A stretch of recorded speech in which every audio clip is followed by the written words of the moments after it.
जब भी देश के किसी कोने से किसी मासूम बच्चे की खुदकुशी की खबर आती है तो दिल दहल जाता है, रूह कांप जाती है। लेकिन जब ऐसी खबर समाज के सबसे सुरक्षित और सबसे ताकतवर समझे जाने वाले वीआईपी इलाके से आए तो दिमाग पूरी तरह सुन्न हो जाता है। मध्य प्रदेश की राजधानी भोपाल के सबसे पॉश और हाई प्रोफाइल इलाके 4 इमली से एक ऐसी सनसनीखेज खबर सामने आई है। एक आईपीएस अधिकारी के सरकारी बंगले के अंदर उनकी 16 साल की नाबालिग बेटी ने फांसी लगाकर अपनी जान दे दी।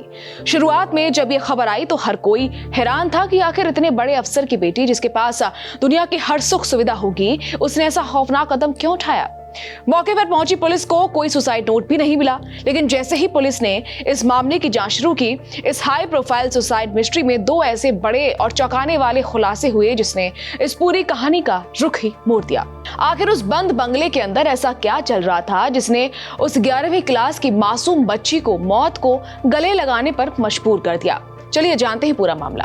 तारीख थी 26 मई 2026। भोपाल का 4 इमली इलाका, जहां राज्य के बड़े बड़े मंत्री, आईएएस और आईपीएस अधिकारी रहते हैं। इस इलाके के एक सरकारी बंगले में रहते हैं आईपीएस अधिकारी संजीव कंचन। संजीव कंचन इस वक्त पुलिस हेडक्वार्टर में असिस्टेंट इंस्पेक्टर जनरल यानी एसआईजी के पद पर तैनात है। उनकी पत्नी भी एक बड़े सरकारी पद पर है। वो गैस राहत विभाग में रजिस्ट्रार हैं, यानी माता पिता दोनों ही समाज के बहुत सम्मानित पदों पर हैं। बुधवार की सुबह रोज की तरह दोनों पति पत्नी अपने अपने दफ्तर के लिए निकल जाते हैं। उनका बड़ा बेटा भी उस वक्त घर पर नहीं था। 16 साल की बेटी, जो भोपाल के ही एक नामी स्कूल में 11वीं क्लास की छात्रा थी, वो घर में बिल्कुल अकेली थी। दोपहर के वक्त जब घर का हेल्पर किसी काम से लड़की के कमरे की तरफ जाता है तो उसके पैरों तले जमीन खिसक जाती है। अंदर का नजारा देखकर उसकी चीख निकल जाती है। वो मासूम बच्ची दुपट्टे से बने फंदे पर छूट रही थी। आनन फानन में पुलिस को सूचना दी जाती है। हबीबगंज थाने की पुलिस टीम तुरंत मौके पर पहुंचती है। शव को फंदे से नीचे उतारा जाता है, लेकिन तब तक सब कुछ खत्म हो चुका होता है। जब पुलिस की फोरेंसिक टीम ने उस कमरे की तलाशी लेनी शुरू की तो सबसे पहला सवाल यही था कि आखिर वजह क्या है। पुलिस ने कमरे का कोना कोना छान मारा। लड़की की कॉपियां, स्कूल की किताबें, डायरी, सब कुछ खंगाला गया कि शायद कोई आखिरी खत या कोई सुसाइड नोट मिल जाए जिससे ये पता चल सके कि बच्ची के दिल और दिमाग में क्या चल रहा था। लेकिन पुलिस के हाथ कुछ नहीं लगा, कोई सुसाइड नोट नहीं था। अब जब सुसाइड नोट नहीं मिला तो पुलिस के सामने सबसे बड़ी चुनौती थी वजह तलाशना। पुलिस ने तुरंत पहला और सबसे जरूरी काम किया, लड़की का मोबाइल फोन और घर में मौजूद दूसरे इलेक्ट्रॉनिक गैजेट्स को जब्त कर लिया और उन्हें तुरंत फोरेंसिक लैब भेजा गया। पुलिस ये पता लगाने की कोशिश कर रही है कि अपनी जान देने से पहले उसने आखिरी कॉल किसे की थी, वो सोशल मीडिया पर किससे बात कर रही थी, क्या व्हाट्सएप या किसी और मैसेजिंग ऐप पर कोई ऐसी चैट है जो उसके तनाव की वजह को साफ कर सके। अब आते हैं इस केस के सबसे चौंकाने वाले हिस्से पर। जैसे ही हबीबगंज पुलिस ने अपनी शुरुआती तफ्तीश को आगे बढ़ाया, इस परिवार से जुड़ा पहला बड़ा खुलासा सामने आया। जांच में ये बात साफ हुई कि जिस 16 साल की बेटी ने आज अपनी जान दे दी, वो आईपीएस संजीव कंचन की सगी बेटी नहीं थी। आज से करीब 16 साल पहले जब वो बच्ची महज 1 साल की थी, तब आईपीएस संजीव कंचन और उनकी पत्नी ने उसे गोद लिया था। इसके लिए उन्होंने बाकायदा पूरी सरकारी और कानूनी प्रक्रिया का पालन किया था। उन्होंने उस बच्ची को बिल्कुल अपनी सगी बेटी की तरह पाला, पोषा और उसे एक अच्छे और बड़े स्कूल में पढ़ाया। लेकिन इस खुलासे ने पुलिस के दिमाग में एक और कश्मकश पैदा कर दी। पुलिस अब इस एंगल से भी सोच रही है कि क्या बच्ची को अपने गोद ले जाने की बात का पता चल गया था और क्या इस वजह से वो किसी मानसिक तनाव में थी। हालांकि पुलिस अभी इस पर खुलकर कुछ नहीं कह रही है, लेकिन ये इस केस का एक अहम मोड़ बन चुका है।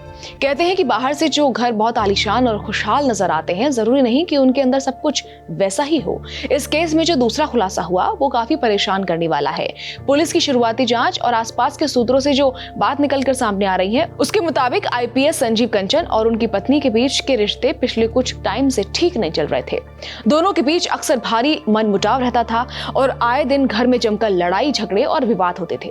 अब इस परिस्थिति को उस बच्ची के नजरिए से समझकर देखिए। माता पिता दोनों नौकरी पेशा हैं, दिन भर घर से बाहर रहते हैं। घर में एक बड़ा भाई है जो मानसिक रूप से कमजोर है, यानी वो अपनी बातें किसी से आसानी से शेयर भी नहीं कर सकती थी। और जब माता पिता घर पर आते तो उनके बीच तनाव और झगड़े का माहौल रहता था। इसलिए पुलिस को अब ये सबसे बड़ी आशंका है कि क्या वो मासूम बच्ची अपने माता पिता के रोज रोज के इन झगड़ों से तंग आ चुकी हो। क्या घर के इस घुटन भरे माहौल और तनाव ने उसे इस कदर तोड़ दिया हो कि उतना खौफनाक कदम उठा लिया।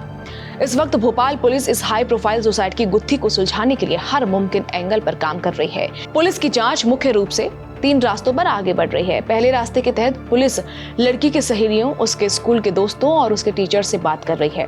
पुलिस ये जानना चाहती है कि क्या पिछले कुछ दिनों से उसके व्यवहार में कोई बदलाव आया था, क्या वो स्कूल में परेशान दिखती थी, क्या उस पर पढ़ाई या बोर्ड एग्जाम्स का कोई प्रेशर था।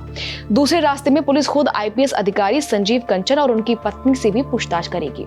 घर के नौकरों और हेल्पर्स के बयान दर्ज किए जा रहे हैं ताकि घर के अंदरूनी माहौल को, असली हकीकत को ऑन रिकॉर्ड लाया जा सके।